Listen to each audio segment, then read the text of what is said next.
Okay, in the next problem it says repeat the same exercise, but assuming this time you got 18 tails out of 30 spins, okay? So what we observed is now 18 tails out of 30 spins. So that's going to change a few things, but we can do all of this. Okay, so we observed 18 tails out of 30 spins. So the null hypothesis and alternative hypothesis is still the same. Our conditions are still met, and our test statistic, this is going to change because our p hat is going to be 18 divided by 30. Okay.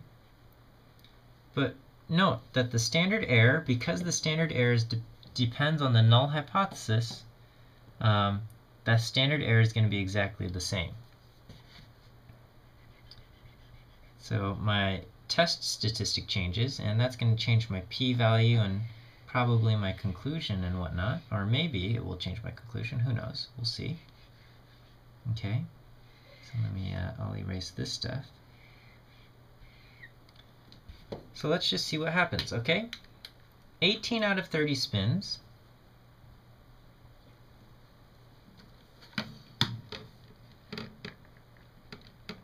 That's 60%, 0.60.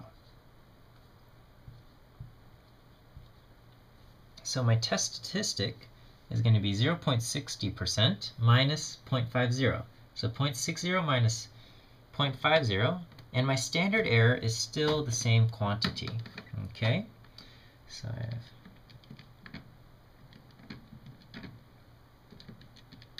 and so my test statistic ends up being 1.095.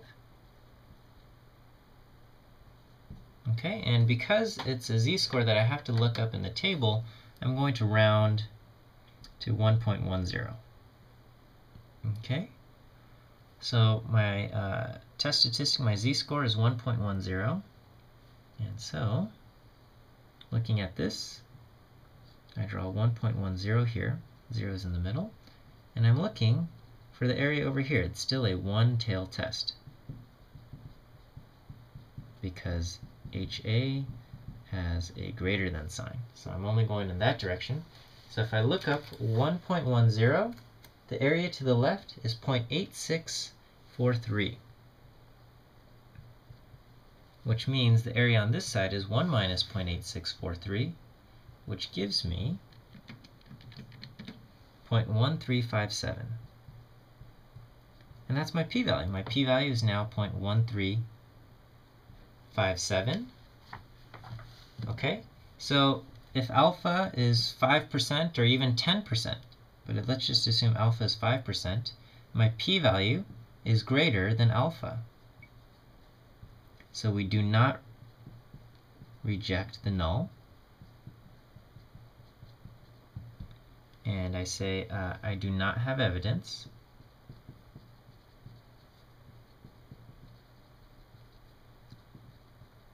that the coin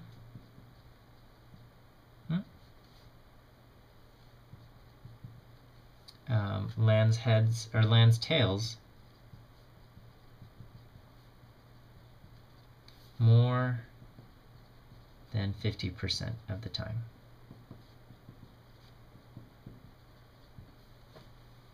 And that's it.